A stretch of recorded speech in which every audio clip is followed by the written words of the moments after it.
যারা হেনস্থ করেছিল অভিযুক্ত তাদেরকে মালা পরিয়ে একেবারে সম্বর্ধনা জানালো। কি বলবেন? সাম্প্রদায়িক সম্প্রীতির সব থেকে বড় নিদর্শন হচ্ছে পশ্চিমবাংলা।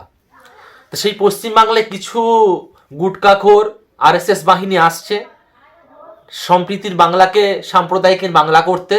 আমরা ধিক্কার জানাই তাদের প্রতি, কারণ তাদের মতো নোংরা মন মানসিকতার মানুষ না হলে আজকের একটা নিরীহ মানুষ যে যার পেটের জ্বালায়, তার বাড়িতে হয়তো সন্তান আছে, বাচ্চা আছে, মহিলা আছে, তাদেরকে স্বাবলম্বীভাবে জীবনযাপন চালানোর জন্য সে কাজ করে খাচ্ছে।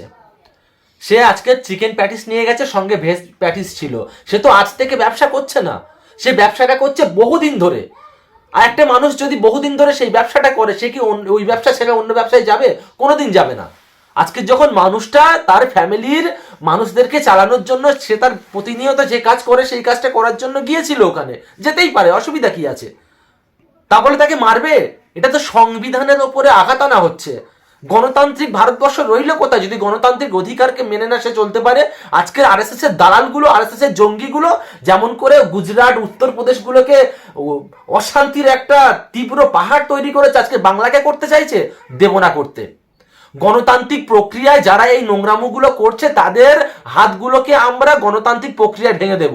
আজকের মানুষটাকে মারা হলো, ওই একটা মানুষ নয়, 10 কোটি বাংলাবাসীর গায়ে হাত দিল। যদি আজকে দোষ করতো, মারতো, তাহলে বিষয়টা ভিন্ন, কেউ কিছু করতো না। কিন্তু যখন আজকে নির্দোষ মানুষটাকে মারা হলো, আমরা কিন্তু প্রতিবাদ জানাবো। এই সকল নোংরা মন মানসিকতার মানুষদেরকে বাংলা থেকে ঝেঁটিয়ে বিদায় করব 2026-এ। শুধু আমরা নয়, প্রত্যেক জাতির মানুষ এক হবে, একত্র হয়ে এদেরকে বিদায় করবে।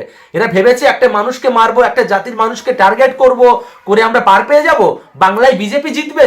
কোনো দিন হবে না। আর আজকের যে মানুষটাকে মারলো তাকে জিজ্ঞাসা করা হয়েছিল কি যের মধ্যে কি আছে, সে বলে যে প্যাটিস। প্যাটিসের মধ্যে ভেজ প্যাটিসে হতে পারে, চিকেন প্যাটিসে হতে পারে, যে কোনো কিছু হতে পারে, স্বাভাবিক। আমার যদি সেটা পছন্দ না হয় বা আমার ধর্মের মধ্যে চলে না, আমি বলবো কি সম্প্রীতি বজায় রেখে ভাই তুমি এখান থেকে চলে যাও। তা বলে গায়ে হাত দেবে? এটা কোথাকার সংবিধানে লেখা আছে যে একটা মানুষের গায়ে হাত দেবো আমি হট করে?